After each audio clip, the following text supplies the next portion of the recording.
parágrafo 236. Diz assim: estas crises vêm juntar-se às crises pessoais, com incidência no casal, relacionadas com dificuldades econômicas, laborais, afetivas, sociais e espirituais.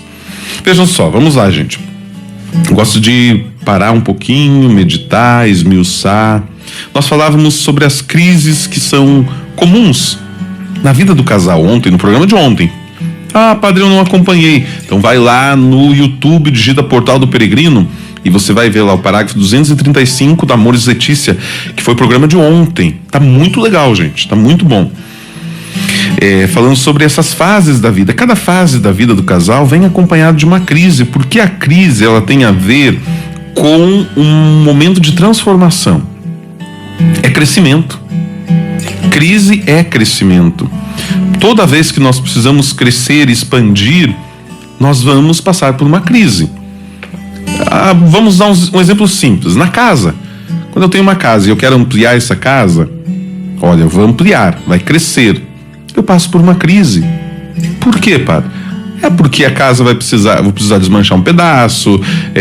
Se eu continuo morando na casa, a gente sabe que tem aquela bagunça, tem poeira, e até que a coisa se arrume, a gente fica ali num momento de drama, às vezes até de arrependimento.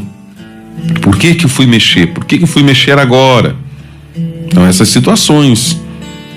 Por isso é importante ter essa consciência. Crise é porque alguma coisa está crescendo. É porque eu estou expandindo. Também é assim na vida do casal. E assim também, diz o Papa, nas crises pessoais. Claro que vai juntar. Se eu estou passando por um problema pessoal, eu vou ter minhas crises pessoais. Isso vai somar a crise que vai vivendo o casal. E aí o Papa vai elencar algumas dessas crises. Dificuldades econômicas. Quantas vezes a questão mesmo de salários ou até mesmo de desemprego tem a ver aqui com essas questões econômicas, vai ter uma incidência na vida do casal. Alguns incidem um pouco mais, vamos dizer, tem pessoas que ficam totalmente transformadas e chegam na casa pilhados, chegam na casa revoltados e descontam na família, na esposa, nos filhos ou no esposo, no periquito, no papagaio, no cachorro, no gato, sobe para todo mundo, né? Com incidência quais outras dificuldades? Laborais, questão de trabalho. Se eu tenho problemas lá no meu trabalho, tive dificuldades com um colega de trabalho, alguém que me puxou o tapete, não estou rendendo nas vendas, levei uma chamada de atenção do chefe, também vai incidir na vida do casal. Afetivamente também. Dificuldades afetivas. Quantas nós vivemos como pessoas e corremos o risco de nos aproximarmos de umas, nos afastarmos de outras, isso vai mexendo conosco. Às vezes até algumas paixões. Mas eu sou casado. Pois acontece. Está muito próximo de alguém, troca mensaginhas todos os dias e isso leva a uma paixonite. Crises e dificuldades sociais, espirituais, sociais. Veja o momento que nós estamos vivendo agora. Quantos casais que estão vivendo uma crise matrimonial por causa de divergências políticas? Ah, o meu marido quer que eu pense assim. Ah, minha esposa quer que eu pense assim. Isso está ocasionando brigas no casal por questões políticas. Um é mais de direita, outro mais de esquerda. Tá muito na moda agora, né? Ah, minha esposa é de direita, eu sou de esquerda. Como é que vão conviver os dois juntos, né? Vão brigar tipo gato e rato, né? Ou cachorro e gato. Também crises espirituais. Quantas crises na minha vida espiritual? Tudo isso são crises pessoais que vão ter a sua interferência na vida do casal.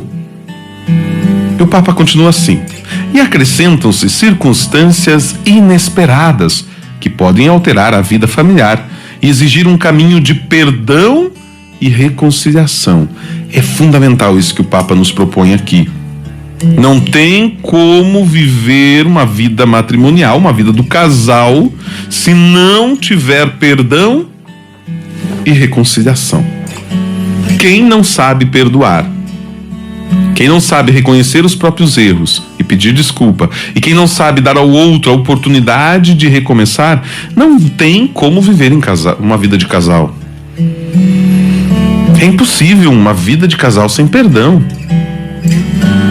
No próprio momento, diz o Papa, em que procura dar o passo do perdão, cada um deve questionar-se, com serena humildade, se não criou as condições para expor o outro a cometer certos erros. Veja, às vezes nós mesmos é quem somos o causador dos problemas e dos erros do outro. Vamos trazer para um exemplo concreto? Trazer para um exemplo aqui. Na casa não há diálogo. A gente não conversa, o esposo não conversa com a esposa, foram se desgastando, o esposo não tem paciência, a esposa quer conversar com alguém e aí de repente começa a conversar com o vizinho, com o amigo. Olha só, é uma carência, uma necessidade que pode levar a uma traição. Então, como nós podemos fazer com que isso não aconteça? E não adianta vir com conversa e às vezes até preconceituosos dizer, não, isso é sem vergonhice, porque isso não pode acontecer. Não, então é necessário que o casal esteja em entendimento. Pode acontecer também por ser vergonhice, pode. Mas qual é o meu, vamos dizer assim, o que eu criei de condições para que isso pudesse de repente acontecer? Falta de carinho, falta de afeto, falta de diálogo, falta de estar com o outro, de gastar tempo com o outro. Diz o Papa assim ainda: algumas famílias sucumbem quando os cônjuges se culpam mutuamente. Mutuamente se culpam. Um joga a culpa no outro. A culpa foi sua, não, a culpa foi sua. E ninguém consegue assumir os seus erros. O nome disso aqui é infantilidade, falta maturidade. Mas a experiência mostra que, com uma ajuda adequada e com a ação de reconciliação da graça, uma grande porcentagem de crises matrimoniais é superada de forma satisfatória. Claro, gente, às vezes nós temos aquela tendência de olharmos mais o copo vazio do que o copo cheio. Quando o copo está pela metade, a gente diz assim, ele está meio vazio. Depende do olhar. Eu posso dizer, ele está meio cheio. Então, quando nós vemos essas questões de casais, nós esquecemos que para 2, 3 casais que estão se separando, existem muitos outros que estão superando problemas com perdão, com reconciliação, com diálogo. A porcentagem de crises matrimoniais é superada de forma satisfatória. Por isso o Papa diz assim: saber perdoar e sentir-se perdoado é uma experiência fundamental na vida familiar. Perdoar e sentir-se perdoado. Às vezes nós até falamos da boca para fora, eu te perdoo, tá certo, então tá bom, desculpa. Mas quando eu não me sinto perdoado, o outro não me dá esta oportunidade, aí não adianta, porque não é sincero.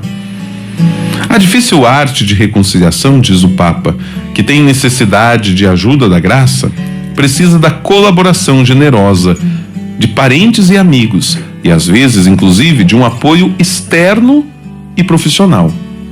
Então veja, os parentes podem ajudar, os amigos podem ajudar, talvez até um profissional, um terapeuta, um psicólogo, um psiquiatra, um psicanalista, alguém que possa ajudar a superar essa dificuldade, este problema.